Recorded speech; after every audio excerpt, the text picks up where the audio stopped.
Hello, and welcome to the presentation of the findings of our e-reader needs assessment administered at High Point Public Library by Derek Long, Lauren Poteat, Janet Shephard, Michael Davis, and Maggie Willis. Enjoy.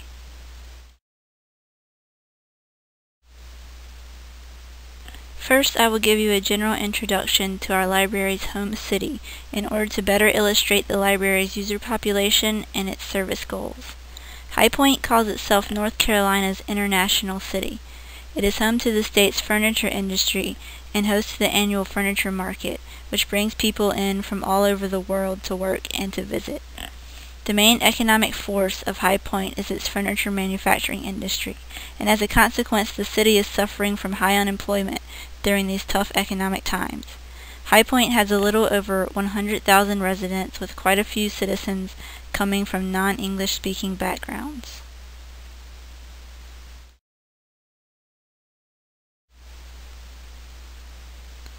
High Point Public Library is unusual in that it is a municipal library rather than a part of a county-wide library system. The library serves not only residents of High Point, but anyone who owns property in Guilford County can use its services for free. HPPL is divided into 8 departments with 7 interlibrary divisions, and the library also oversees the local history museum. The library is currently focusing its services on 2 main areas: job search and e-reader initiatives. Some of the library's other services include computer and internet access, job skills, Black history research, genealogy, local history, youth services, databases such as NC Live, and e-reader education.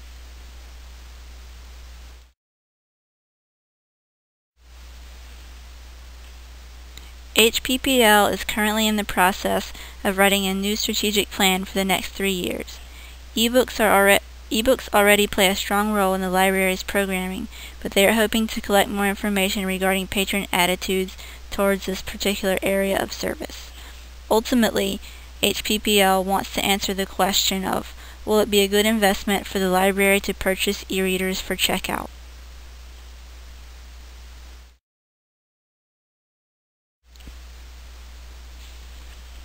Early in the semester, I interviewed HPPL's library director, Mary Sizemore, as part of my library administrator project, and she mentioned multiple times the library's new emphasis on ebooks and e-readers.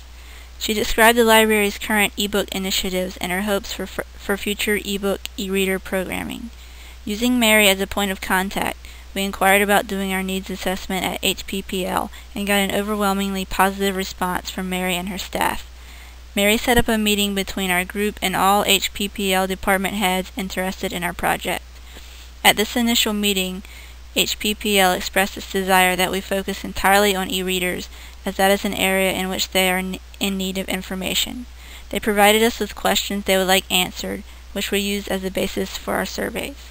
At the meeting, we also decided on how to promote our project and how to assure the most responses possible.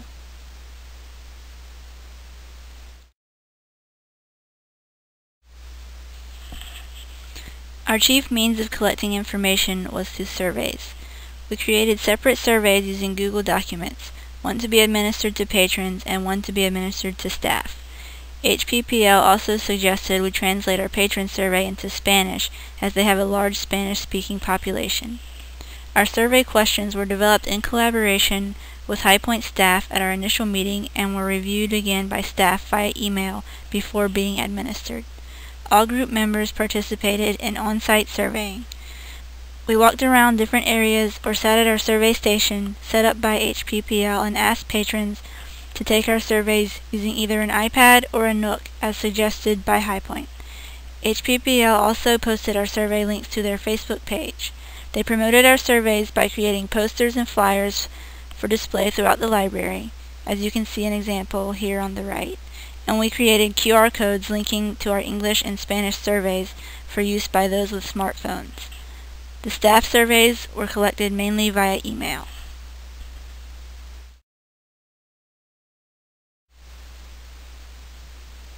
Now for the results. We decided a little general background information on library users will be helpful in analyzing our results.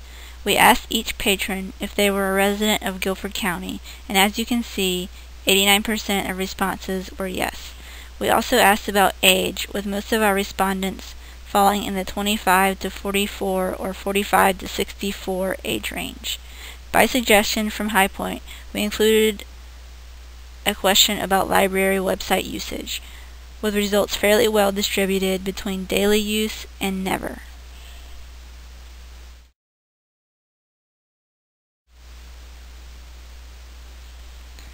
We asked a few questions geared specifically towards those who already own or use e-readers. First, we wanted to know how many people are already familiar with tablet reading devices, and found that most, 61% of our respondents, were not. We asked those who already do own an e-reader to give us some info on their use habits, finding that many patrons prefer to read an e-book over a traditional book, 39% to 28%, and that those who already own an e-reader would definitely be willing to still check one out from the library if it means that they can get a book faster.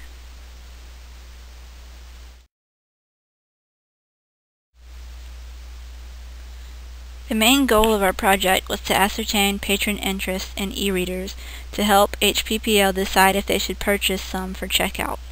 We found that patrons overwhelmingly agree that it would be a good idea for the library to purchase e-readers for checkout, with a 73% positive response. We also found that 57% of respondents would be very likely to use e-readers if they were available, and that 82% would be very willing to learn to use e-readers given the chance.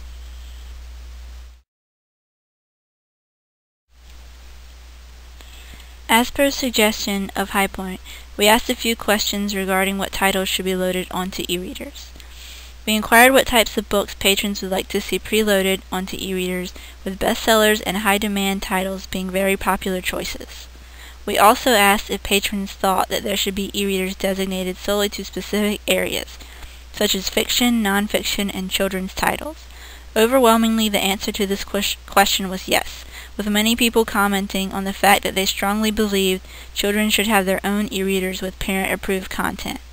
And finally, most respondents expressed their willingness to check out an e-reader in order to get a title faster than is possible in print format, with 90% yes.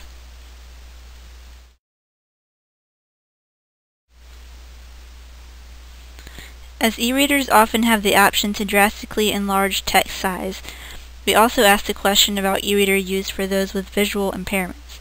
79% of respondents said that they would be interested in this aspect of e-reader usage.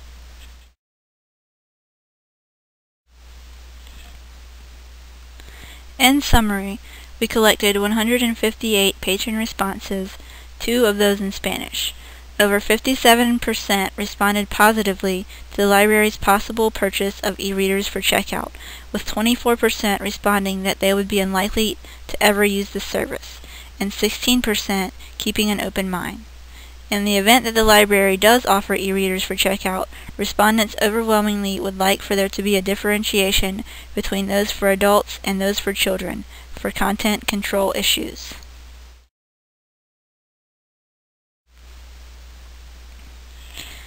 We received 22 responses to our staff survey, which was distributed chiefly via email by the department heads that we met with in our initial meeting.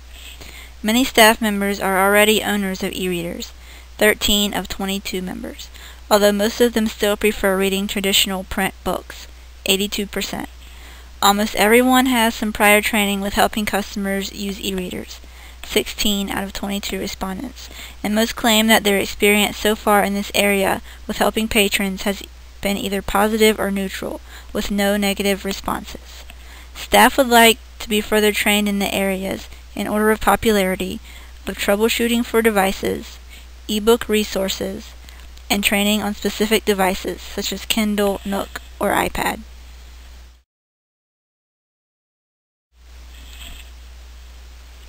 Our group considers as its main strength our ability to work together. We all agreed that this is an excellent group work experience, with each member going above and beyond to complete a successful needs assessment. We were also thoroughly impressed with the staff at HPPL and their welcoming attitude and willingness to work with us on this mutually beneficial project. They made us feel that what we were doing would be useful to the library. We didn't have too many negative aspects to this whole experience, but two that we could think of were patron negativity and survey shortcomings. Sometimes patrons were not only unwilling to take surveys, but could be a little rude when asked. Some of our survey questions we decided were a little vague and difficult to answer, and we decided in retrospect that pre-testing procedures would have been beneficial.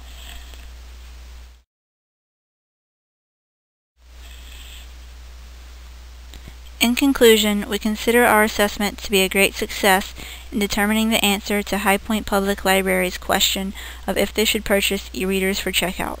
We would definitely recommend that they purchase the e-readers and have a few suggestions once they do. More training, staff and patron.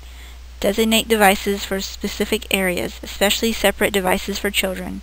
Preload e-readers with bestsellers and popular titles. And we also have a suggestion that wasn't part of our original consideration, but became obvious through the survey process. E-readers should be devices that are used chiefly for reading, not for internet access. We found that during the surveying experience, some patrons were not distinguishing the difference between e-readers and handheld tablets. We feel that it's best to have an accessible device that is distinguished from an internet access device, and that the patrons who actually want the e-readers to read will have them for that purpose.